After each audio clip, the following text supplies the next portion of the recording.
मित्रांनो, साधी माणसे या मालिकेच्या आजच्या भागामध्ये मीरा आता सत्याला बाहेर सोडून घरात आलेली असते। त्याचवेळी आता निरूपा सामान पाहते तर काही सामान थोडंच राहिलेलं असतं, कारण मीराने सत्या जाणार म्हणून त्याच्यासाठी लाडू चिवडा त्याचबरोबर शंकरपाळ्या केलेल्या असतात। मग आता मीराला खूपच निरूपा बोलत असते की त्या पनवतीसाठी कशाला तू हे सगळं काही केलं? अगं, हे घर माझं आहे, हे किचन माझं आहे, त्यामुळे जरा शिस्तीत वागायचं, मला विचारल्याशिवाय अजिबात कोणत्याच वस्तूला हात लावायचा नाही। आणि माझ्या 2 घरांचं जे भाडं येतं ना, त्यातून हा किराणा मी भरते, त्यामुळे अजिबात इथून पुढे एका सामानालाही मला विचारल्याशिवाय हात लावायचा नाही, अशी निरूपा आता नंतर ती म्हणते, हे काजू बदाम मैदा हे सगळं काही कमी झालं आहे। अगं, तुला समजतं का याची किंमत किती आहे ते? तुला तर माहीतच नसेल, कारण त्या गेलेल्या बापाने कधी तुम्हाला काजू बदाम सुद्धा खायला दिलं नसेल। आता मीराला खूपच वाईट वाटतं, कारण सुभाष रावणबद्दल ती आता बोलत असते। त्याच वेळी आता ती म्हणते, मला माफ करा, मी इथून पुढे तुम्हाला विचारत जाईन आणि मगच वस्तू घेईन। त्यावेळी आता मला एक काम करायचं, तू बाईसाहेबच म्हणायचं, अजिबात सासूबाई वगैरे म्हणायचं नाही, कारण त्या पनवतीसाठी तू हे सगळं काही केलं ना, तो कसल्या कामावर राहतोय, दुसऱ्या दिवशी निघून येतो की नाही ते बघ अगोदर, असं म्हणून रागातच आता निरूपा तिला म्हणते, म्हण पटकन मला बाईसाहेब। मीरा आपली शांततेतच तिला बाईसाहेब असं म्हणते। तर दुसरीकडे आता सत्याचे मित्र त्याला सर्व काम समजावून सांगतात की काय काय करायचं आणि एकदम डोकं शांत ठेवायचं, कारण डोकं शांत ठेवलं तरच कामावर आपण टिकू शकतो। तेव्हा ठीक आहे असं आता सत्या म्हणतो, काळजी करू नका, कारण मला ही कामाची गरज आहेच। तेवढ्यातच तो डायरेक्टर आणि त्याचे 2 असिस्टंट हे तेथे येतात। तेव्हा नमस्कार साहेब असं सत्या त्यांना म्हणतो। त्यावेळी त्याचा असिस्टंट म्हणतो, ए नमस्कार करू नको, गुड मॉर्निंग असं म्हण सरांना। मग आता सत्या गुड मॉर्निंग सर असं म्हणतो। तर जो डायरेक्टर असतो तो सारखा आपल्या मोबाईलमध्ये लक्ष घालत असतो आणि सत्याकडे दुर्लक्ष करत असतो। मग आता असा ठोंब्यासारखा नुसता उभा राहणार आहे का, की गाडीसुद्धा पुसणार आहेस, असा आता रागात असतो डायरेक्टर म्हणतो। मग आता सॉरी हा सर असं म्हणून सत्या पटापट गाडी पुसतो। त्यावेळी आता फक्त गाडी पुसतच राहणार आहे की या बॅगासुद्धा आतमध्ये ठेवणार आहे, असं रागात असतो आता डायरेक्टर म्हणतो। आता सत्या म्हणतो, तुम्ही सांगाल ते सर्व काम मी करतो। मग आता तो डायरेक्टर रागातच असिस्टंटला म्हणतो की तुम्हाला कळत नाही का, कुठून तुम्ही ही असली माणसं पकडून आणता? अरे, त्या प्रोडक्शन हाऊसला कळव अगोदर, हे असली माणसं अजिबात नको माझ्याकडे कामात। इकडे जे सामान संपलेलं असतं ते आता पुन्हा निरूपा आता मीराला दाखवत म्हणते की तुला काही कळतं की नाही, तू एवढं पनवतीसाठी केलं, काय दिवाळी होती का? तो पनवती काही काम करणार नाही, तो पुन्हा रिटर्न येतो की नाही उद्या बघ तू, माझा शब्द लक्षात ठेव, असं म्हणून मीराला ती खुलं चॅलेंजेस करते। जेवढं सामान राहिलेलं असतं त्या सामानाच्या डब्याला ती मार्क करून ठेवत म्हणते, आता अजिबात माझ्या परवानगीशिवाय हे सामान तू वापरायचं नाहीस। मीरा आता आपली निमूटपणे हो असं म्हणते। दुसरीकडे डायरेक्टर आता खूपच अरेरावी सत्यावर करत असतो आणि म्हणतो, लगेच बॅगा ठेवायला निघालास? अरे, मी आता गाडीत बसणार आहे म्हटल्यावर तू AC चालू करायचा, एवढी साधी गोष्ट तुला समजत नाही का? मग आता सत्या आता शांतपणे AC चालू करून देतो आणि म्हणतो, सर झाला AC मी चालू केलं आहे आता। मग आता तो ठीक आहे असं म्हणतो। तेव्हा आता सत्या लगेच मागे डिकीमध्ये बॅगा ठेवणार असतो, तर आता त्याचे जे असिस्टंट असतात ते म्हणतात की कुठून आलाय गावठी काय माहीत, कोण यांना कामं देतं कळतच नाही। दोघेही सत्याला खूपच बोलू लागतात आणि म्हणतात, तू झोपडपट्टीतला आहेस। आता त्याला खूपच राग येतो, तो लगेच दाढीला हात लावतो, परंतु निरूपाचं बोलणं लगेच त्याला आठवतं की हा महिनाभर काय दुसऱ्या दिवशी सुद्धा कामावर टिकणार नाही, तो लगेच कामावरून घरी येईल, कारण त्याला ते जमणारच नाही। आणि तिला दिलेलं ते चॅलेंज आठवतं, त्यामुळे सत्या आपला गप्पा बसतो आणि लगेच डिकीमध्ये त्या बॅगा ठेवतो। तर जो डायरेक्टर असतो तो त्याच्या असिस्टंटला म्हणतो, लवकरात लवकर या पाठीमागून।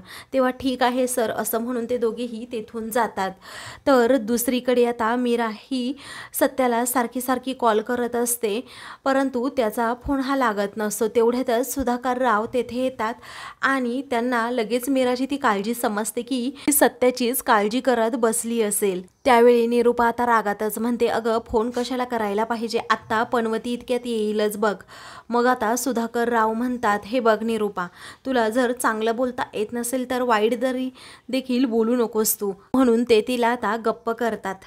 त्यानंतर सुधाकर राव स्वतः आता सत्याला कॉल करतात. तेव्हा सत्या लगेच कॉल रिसीव करतो. मग आता सुधाकर राव म्हणतात, काय रे बाळा, तू त्या ठिकाणावर पोहोचला का? मग आता सत्या म्हणतो, हो अरे बाप, मी कधीच पोहोचलोय आणि आता निघणार पण आहे. तेव्हा हळूहळू गाडी चालव, अजिबात फास्ट चालू नको आणि डोकं शांत ठेव, असं सुधाकर राव म्हणतात. तेव्हा सत्या ठीक आहे असं म्हणतो. मग नंतर सुधाकर राव पुन्हा एकदा त्याला सांगतात, काय रे, तुला मीराने किती वेळा कॉल केले तरीही तू ते रिसीव नाही केलेत. मग आता सत्या म्हणतो, मी जरा कामात होतो ना म्हणून नाही रिसीव केले. तेव्हा सुधाकर राव ठीक आहे असं म्हणतात आणि फोन ठेवतात.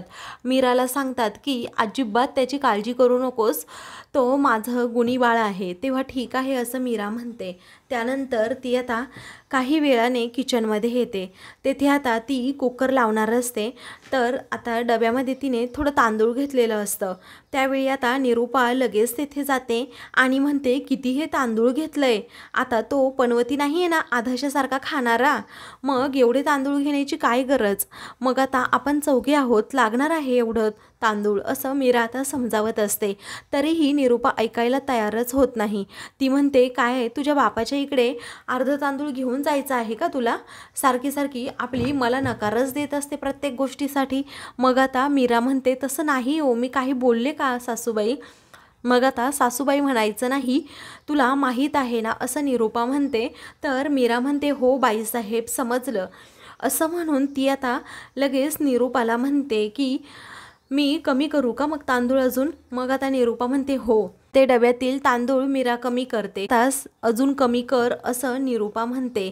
जास्त भात घालून काय उपयोग होणार आहे, तुला खायचा असेल तर तू घालू शकतेस, कारण या पनवतीची बायको आहेस ना तू सुद्धा तशीच आधाशासारखी खाणार. मग आता दोघांचा खाण्यामध्ये जोडा काय परफेक्ट शोभतोय, असं म्हणून ती मीराचा सारखा अपमान करते आणि लगेच तेथून जाते. काही वेळानंतर मीरा ही सर्वांना जेवायला वाढते.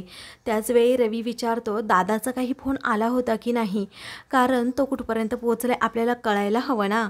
आणि वहिनीने तो कॉल केलाच असेल, कारण ती स्पेशल आहे ना दादासाठी म्हटल्यावर दादाने आपल्या अगोदर तिला कॉल करून सांगितलं असेल. सुधाकर राव म्हणतात, नाही रे, त्यांनी कॉलच नाही रिसीव केला, म्हटलं की तो गाडी चालवत असेल ना, म्हणून सुधाकर राव हे त्याची काळजी करत असतात. हे सर्वजण पंकजची सोडून सत्याची किती काळजी करताय पुन्हा आता निरूपाचा जळफळाट होत असतो. तर रवी पुन्हा आता मीराला चिडवू लागतो आणि म्हणतो की वहिनी सांग ना ग, केला होता ना सत्यदादाने कॉल? मग आता मीरा शपथ घेत म्हणते की नाही केला. त्यावेळी आता निरूपा खूपच रागात तिच्याकडे पाहते. मात्र रवी म्हणतो, वहिनी एवढं एक्सप्लेन करायची काही गरज नाही, मला माहीत आहे सत्यदादाने कॉल केला की नाही. त्यानंतर आता रवी विचारतो, काय भात आज कमी घातलाय का, जेवण कमी केलंय का आज? मग आता मीरा काहीही बोलत नाही. मीरा निरूपाकडे पाहू लागते. निरूपा लगेच आता तिला इशारा करून सांगते, काही बोलायचं नाही. मी स्वतः सुधाकर राव आणि रवीला सांगू लागते की भाताचा अजून एक डबा आतमध्ये आहे, तुम्हाला खायचा तेवढा तुम्ही खा, अगदी पोटभर खा. त्यावेळी आता ते दोघे ठीक आहे असं म्हणतात, पण बाहेर आणा की तो डबा. मग आता सर्वांना जेवायचं आहे ना, मीरा पण जेवायची राहिली आहे, असं म्हणून आता सुधाकर राव सारखं मीराला सांगतात की तो भाताचा डबा घेऊन ये इकडे, तुलाही लागेल ना आता. तरीही मीरा ऐकत नाही, कारण ती सारखी निरूपाकडे पाहत असते आणि निरूपा इशारा करून गप्प बसायला सांगते. मग त्यानंतर आता सुधाकर राव म्हणतात, आज सत्या नाही ना, खरंच मला ना करमतच नाही आहे. त्यावेळी मीरा म्हणते, हो ना असंच झालंय. रवी आता पुन्हा तिच्याकडे पाहून हसतो. तर निरूपा मनातल्या मनात विचार करते, माझा बबडे इथे नाही तर त्याची आठवण कुणालाही येत नाही, या सत्याचा मात्र पनवतीचा मात्र उदो उदो चाललाय. तर सुधाकर राव आता मीराला जबरदस्तीने जेवायला बसवतात. तेव्हा मीरा आता स्वतःचं ताट वाढून घेत असते, पण निरूपा रागातच तिच्याकडे पाहते. त्यामुळे मीरा आता खूपच थोडासा भात घेते. तर सुधाकर राव विचारतात, बाळा एवढासा भात, अगं चिमणीभर तरी आहे का तो? मग आता तिचा जीव तरी किती आहे पाकोळीसारखा, असं म्हणून निरूपा आता घेऊ नको असा इशारा सतत करत असते आणि म्हणते की अजून डबाभर आहे आतमध्ये. सुधाकर राव म्हणतात, बाळा मीरा, आता तू या घरात आलीस ना, तुझी तब्येत बघ कशी गुडगुटीत होईल. तेवढ्यातच निरूपाला आता कोणाचा तरी कॉल येतो, तर जाता जाता ती रवीला म्हणते की तू भात घे, हा जास्त भात आहे. तेव्हा ठीक आहे असा आता रवी म्हणतो. निरूपा जरा बाजूला जाते तर मीरा तिच्याकडे पाहतच राहते. मित्रांनो, पुढील भागामध्ये मीरा ही मार्केटमध्ये गेलेली असताना तिच्या दादांची जी टोपी असते ती सत्याच्या मित्राने घातलेली असते. त्या मुलाचा पाठलाग करत करत मीरा ही लगेच त्याच्या पाठोपाठ जाते. तिला तेथे सत्या दिसतो. तिला प्रचंड राग येतो. तेव्हा ती त्याच्या डोक्यावरची ती टोपी काढते, तर सत्या रागातच तिच्यावर ओरडतो आणि समोर पाहतो तर मीरा असते. ती म्हणते, तुम्ही माणसांच्या भावनाशी चांगलाच खेळ केलाय, असं म्हणून रागातच ती पत्ते उधळून देते आणि तेथून जाते. त्यावेळी सत्याला खूप वाईट वाटतं. तो म्हणतो, ही धूमकेतू तर खूप चिडली आहे, आता काहीतरी करायला हवं. अशाच मालिकेंचे पुढील भाग पाहण्यासाठी चॅनलला सबस्क्राईब करा.